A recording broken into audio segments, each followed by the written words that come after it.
hilangkan rasa itu sebenarnya. Betul. Kita harus bangkit gitu loh Bu, bangkit, hilangkan rasa Harus kurang percaya bangkit diri. melihat masa depan kan, Nah, gitu ya Bu Alia ya. gitu. Nggak usah memperdulikan apa kata orang lain. Betul. Cie. Cie.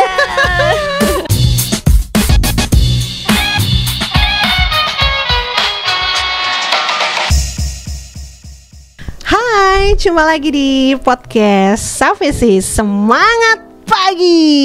Yeay.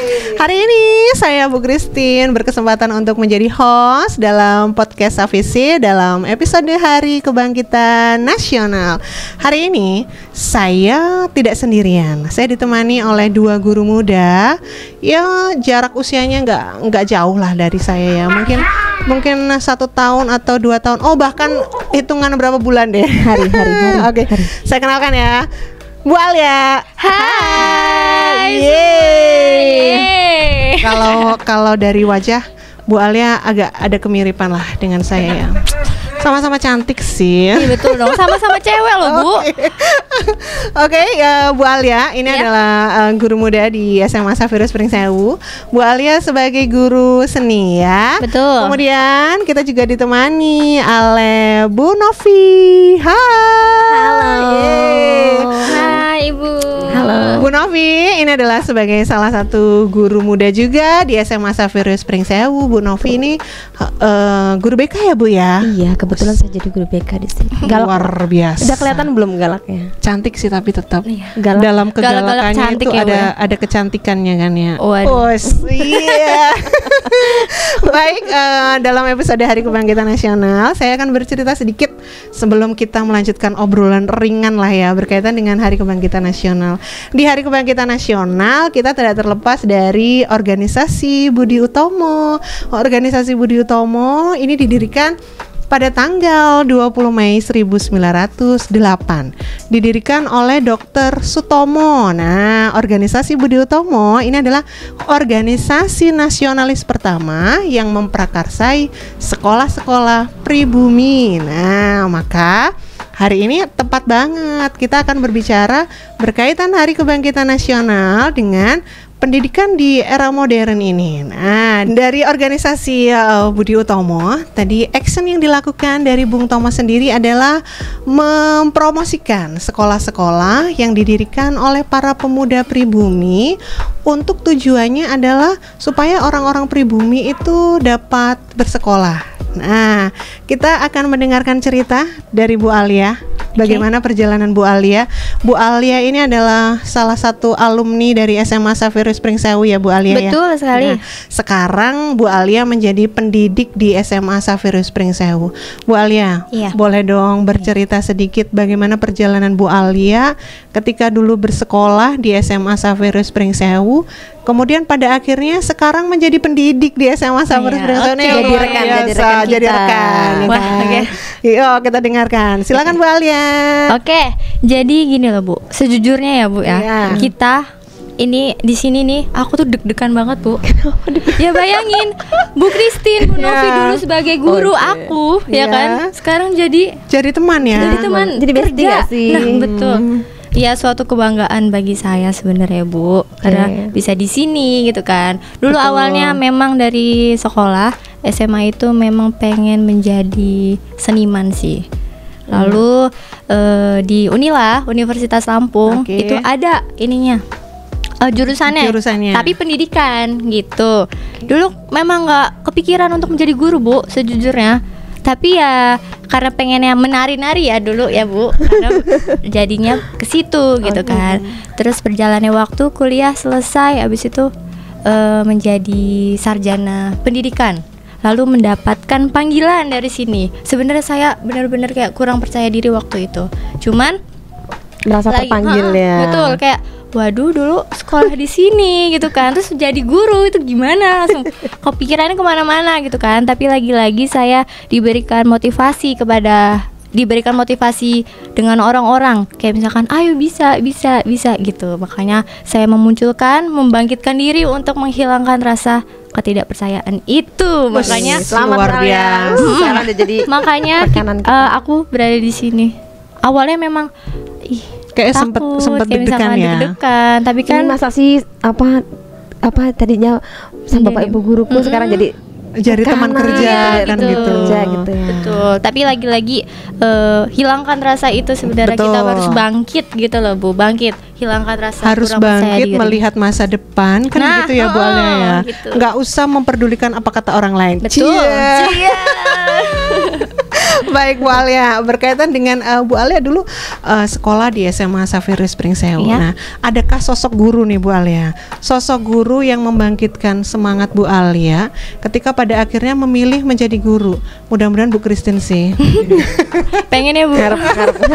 Ada nggak Bu Alia? Ada Sosoknya dong. siapa dong? Jadi itu sebenarnya semua guru itu menginspirasi saya, Oke. kan? Karena kan semua guru memiliki potensi yang berbeda-beda, gitu. Tapi memang ada salah satu guru yang saya tertarik karena metode pembelajaran. Excited gitu ya. Jadi Bikin kayak excited. dulu tuh kayak aku nih males belajar, tapi tiba-tiba guru itu mengajar aku kayak jadi semangat gitu loh belajarnya, karena ada metode pembelajarannya. Apa tuh? Coba cerita. Kalau misalkan angkatanku nonton 2018 atau di bawahnya pasti kenal nama sosok ini. Siapa tuh? Yaitu Bu Gun.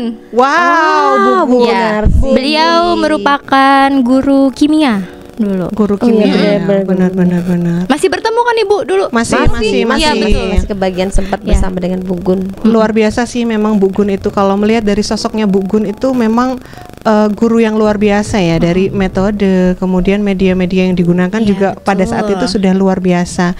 Menjadi panutan juga menjadi ketika melihat sosok Bu Gun ketika kita menjadi pendidik di era modern ini. Iya, betul nggak? betul. Setuju ya? Betul. Oke. Nah, ketika kita melihat pendidikan di era di modern ini, itu tidak terlepas dari bagaimana gaya kita itu mendampingi siswa. Benar ya? Jadi kita tuh seperti punya gaya sendiri, punya karakter masing-masing ketika harus menghadapi siswa. Nah, Bu Novi, Bu Novi pasti sebagai guru BK ini sering bertemu dengan siswa-siswa atau bahkan sering banget dengerin curhat anak-anak dong ya. Iya, betul. Pastinya dong, Bu, Pasti ya. banget guru BK. Enggak juga siswa, kayaknya gurunya juga sering curhat sih Iya, ke Bu betul. Novi. Siapapun pokoknya boleh deh cerita Boleh. sama saya, boleh. Boleh konsul Bu. Terbuka. Boleh. Oke. Terbuka bagi siapapun yang akan curhat Boleh. dengan Bu Novi ya. Selama masih ada label Xaveriusnya masih tak layan. Oke, siap. Nah, siap. jadi dari pengamatan dari apa yang sudah Bu Novi jalani ketika mengajar di sekolah kita ini di SMA Xaverius Pringsewu, bagaimana sih Bu Novi melihat daya juang siswa-siswi ketika di sekolah, yang pasti dalam pendidikan ya? Bagaimana Bu Novi melihat itu? Sharing sebagai seorang guru BK nih. Ya, Ketika bersama ini dengan agak serius nih. Aduh. Ini deg-degan ini. Deg-degan ini aku Bu. sedang memunculkan Wiboya sebagai seorang guru BK. Siap. Mantap ya. Serius, galak gitu kan. Menyeramkan. Bu, Oke. jadi deg-degan Bu aku Bu. Enggak. Ini hanya bercanda ya guys ya. Enggak, sebenarnya benar kan ramah kan. Iya, betul. Yeay. Banget, Suya. Oke, silakan Bu Novi. Pengamatan saya sebagai seorang guru BK ketika berinteraksi dengan anak-anak, apalagi di zaman sekarang, setiap generasi itu pasti beda-beda karakteristiknya. Generasinya Bu Alia, generasi Bu Christine dengan generasi saya mungkin sama ya masih Bu ya. Ya, Karena kita sama. ini adalah anak-anak milenial, ya betul. Betul. Nah, Betul banget. Beda dengan yang sekarang. Kalau sekarang ini termasuk generasi apa coba? Generasi 4.0. Generasi Z. Z ya. Generasi Z. Langsung tek. Empat iya. Nah, Jadi generasi Z ini adalah anak-anak yang masa COVID dulu. Ingat gak sih waktu COVID? Betul. Nah, jadi 2 tahun nggak sekolah kan? Betul. Jadi karena 2 tahun itu mereka belajar mandiri di rumah, itu bisa mempengaruhi kemampuan mereka untuk mengatasi perasaan-perasaan yang harusnya bisa diatasi ketika berinteraksi secara langsung dengan temennya Iya. atau dengan mata pelajaran ketika di sekolah. Jadi di anak-anak kita ini memang sangat spesial yang generasi Z ini. Benar. Mereka lebih tergantung kepada gadget gara-gara COVID itu, jadi kebawa sampai sekarang. Kalau nggak ada HP, rasanya ada yang kurang dalam dirinya. Kayak Jadi seperti ketergantungan begitu Iya, ya. jadi apa-apa dikit-dikit HP. Kalau HP nggak ada, rasanya dunia itu kayak runtuh, Hampa. ya, hampa, gitu. Hampa banget. Benar. Dan mereka jadi malas buat belajar, ngafal karena merasa di lewat HP tuh aku bisa Semuanya bisa ditemukan. ada. Jadi kemampuan mengingatnya mungkin jadi terbatas. Betul. Dan kemudian mengandalkan si barang ini gitu loh. Jadi nggak ada kemauan yang lebih untuk belajar, mengingat atau mengeksplorasi gitu. Baik. Nah, itu kan kendala-kendala ya yang ditemui ya. Betul. Sepengamatan saya. Bagaimana solusi ketika kita harus mendampingi siswa-siswi tersebut? Apakah dengan cara mendengarkan? Nah, dari kalau segi BK pasti pertama yang hal dilakukan adalah mendengarkan keluh kesah mereka. Betul nggak Bu Novi? Iya kan? Solusi yang mungkin diberikan sama Bu Novi itu bagaimana? Kalau saya, ketika ada anak cerita tentang masalahnya, itu memang nggak boleh ngasih solusi, Bu Christine. Ya. Lalu solusi itu harus muncul dari dirinya sendiri. Betul. Jadi kita mengarahkan untuk gimana nih kalau kamu mulai malas belajar, kira-kira penyebabnya apa? Betul. Kita lebih menggali kan ya. Kemudian dia menemukan. Tapi mereka memecahkan masalah sendiri. Iya, gitu. harus. Karena kalau dibantu memecahkan masalah, mereka nggak akan mandiri dan nggak bisa mencapai perkembangan mereka. Begitu. Betul. Karena memang apa ya? Memang kalau dari segi pribadi, ketika kita menemukan solusi bagi diri kita sendiri, masalah itu akan lebih enak nggak sih? Lebih bisa enjoy aja ketika harus menghadapi situasi dan kondisi kan begitu ya. Harus belajar mengatasi masalah itu dari dirinya sendiri. Kalau melihat dari segi pendidikan sekarang ya secara luas, tidak hanya di SMA Xaverius Pringsewu. Kalau dari segi pendidikan di Indonesia tentu mengalami peningkatan jauh banget kalau kita bandingkan dengan zaman-zaman Budi Utomo mungkin ya kan. Nah, kalau sekolah di era yang sekarang mungkin itu lebih bervariasi, ada SMK, ada SMA kan begitu ya. Nah, ketika melihat pemilihan ini kan melihat dari segi peminatan siswa ya. Kalau di sekolah kita di SMA Xaverius itu kan ketika mau masuk di kelas 11 itu ada pemilihan minat ya untuk masuk di kelas mana, kemudian menentukan di mata pelajaran apa. Sejauh ini Bu Novi, ketika mereka memilih memilih mata pelajaran, kemudian dimasukkan ke dalam kelas di kelas 11, adakah kendala mereka Bu Novi? Ataukah ada kesulitan sendiri ketika harus memilih memilih minat mereka di kelas 11? Hal yang paling sering ditemui adalah cenderung ikut-ikutan Jadi ketidakmampuan untuk membuat keputusan atas tujuannya dia sendiri. Jadi karena FOMO. Nah, FOMO ya, pernah dengar kan kata-kata FOMO. Temennya ngambil ini, aku ikutlah ngambil ini. Padahal sebenarnya dia nggak pengen. Maksudnya dia passion itu nggak ke situ dan dia arah cita-citanya bukan itu. Tapi karena teman-temannya ngambil mapel ini, jadi dia ngambil mapelnya seharusnya bukan diambil gitu loh. Ya, bukan minat dia sebenarnya. Bukan minat dia. Tanpa melihat apa ya Bu Novia, tanpa melihat kekuatannya sendiri mungkin betul. Atau daya juangnya sendiri kan begitu ya. Jadi dia tidak berdasarkan pada aku mampu nggak ya, tapi berdasarkan ya karena ada teman. Karena ikut-ikutan. Tapi saya yakin nih Bu Novi ini pasti selalu membimbing bagaimana dalam pemilihan ya, itu harus pastinya ya. Meskipun banyak protes setelah hari hanya aduh Bu aku pengen pindah Bu. Luar biasa. Baik Bu Novi dan Bu Alia, ini pertanyaan untuk berdua ya. Bu Alia dulu deh yang menjawab deh. Kalau melihat perjuangan siswa di kelas nih, real yang sering kita lakukan adalah kita melakukan pembelajaran di kelas. Bagaimana pandangan dari Bu Alia melihat perjuangan mereka ketika harus memperjuangkan pelajaran itu? Bagaimana mereka itu harus mempunyai nilai yang tinggi misalkan, atau dalam pembelajaran mereka ikut serta aktif gitu. Kalau Bu Alia sendiri melihat mereka di dalam kelas itu bagaimana? Jadinya itu kalau di kelas ya Bu, apalagi aku sebagai guru seni budaya yang biasanya itu pasti ada sebuah pertunjukan. Ya, di luar kelas lah ya. Di luar kelas, praktek loh paling tunggu-tunggu tuh kayak gitu. Betul. Nah, mereka ini kadang kurang percaya diri. Itu biasanya yang sering aku temuin, mereka kurang percaya diri gitu loh. Terus mereka malu, terus kayak, "Bu, aku tuh malu loh Bu nari di depan situ, Bu aku malu Bu aku nyanyi di depan situ. Tapi lagi-lagi kita sebagai pendidik harus memberikan motivasi kepada mereka, hilangkan rasa percaya tidak kurang percaya diri itu hilangkan. Padahal mereka punya potensi, tapi karena mereka kurang percaya diri segala macem, jadinya perlu disupport, perlu dibombong gitu. Nah kita juga harus memberi dorongan kepada mereka. Betul. Seperti itu sih Bu. Cuman ya kendalanya itu kadang yang sering ditemui kurang percaya diri mereka. Kurang percaya diri. Kalau Bu Novi bagaimana? Yang apa nih? Bagaimana perjuangan mereka di dalam kelas itu? Bagaimana perjuangannya? Ya sejujurnya mereka kurang ya. Kurang untuk apa ya? Kurang greget gitu loh. Jadi kalau nggak bisa ya udahlah nggak bisa. Padahal betul. ya, Kayaknya betul.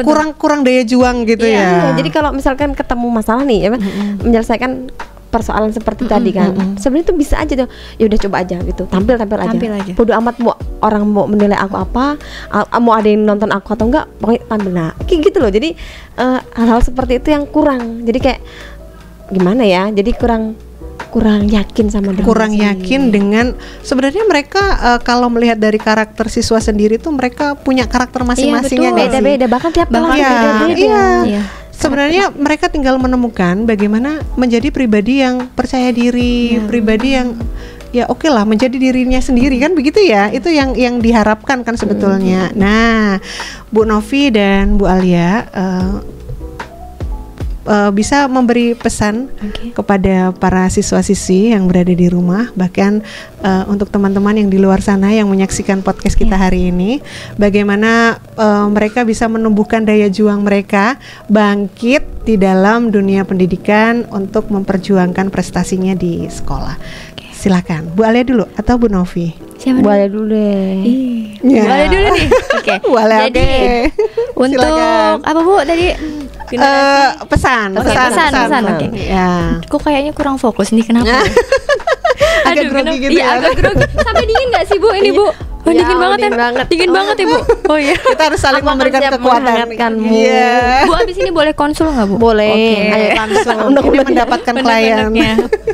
Silakan Bu Alia pesannya. Jadi pesan untuk generasi muda lah ya Bu ya. Iya betul. Sebenarnya generasi muda ini memiliki peran besar dalam perjalanan kehidupan, apalagi di sekolah ya.